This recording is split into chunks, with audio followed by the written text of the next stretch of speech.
هاي السلام عليكم ورحمة الله تعالى وبركاته وإذن سلامي شعب كيغا سوماليد ملك ساج جوجتان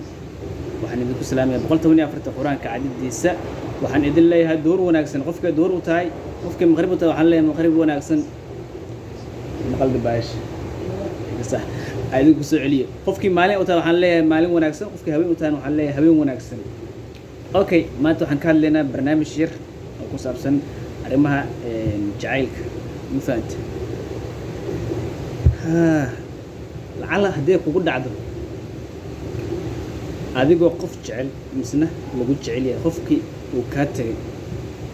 ha isku dayin inaad ilmayso misna aad ooydo because ma dhimanaysid aduu ka tagay buna dil way waxa la beddelkiisa hele aduu qofkan ka tagay beddelkiisa ma weynaysid waa hele magaaladu waxa waa weyn tahay arladan ilaahay waasac waay okay waa iska buuxan dumar fara badan aad joogan dhalinyaro fara badan oo wiilaha joogan inta waxa waaye ma isdaaquli kartaan laakiin dad kiyad ka tagay aad tiraada ka waran misna qalbigaaga aad asig u raarayso misna aad ooydo ilaa ay ka soo daadato rag waxay noqonaysaa qof sharaf xun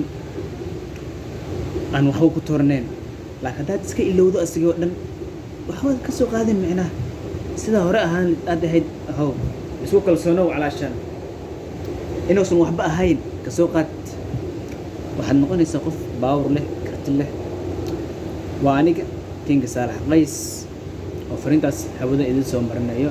waxyaabahan iyo waxyaabooyin kale waad ka heli doontaan macluumaad ah barteeda youtube-ka mar kasta oo ku xirnow hadaad aragto subscribe saar aad share dheh like wax weyn kuma kuga hadee u saar deeniga waa in Soomaaliyeed wassalaamu calaykum waraxmatullaahi wabarakaatuh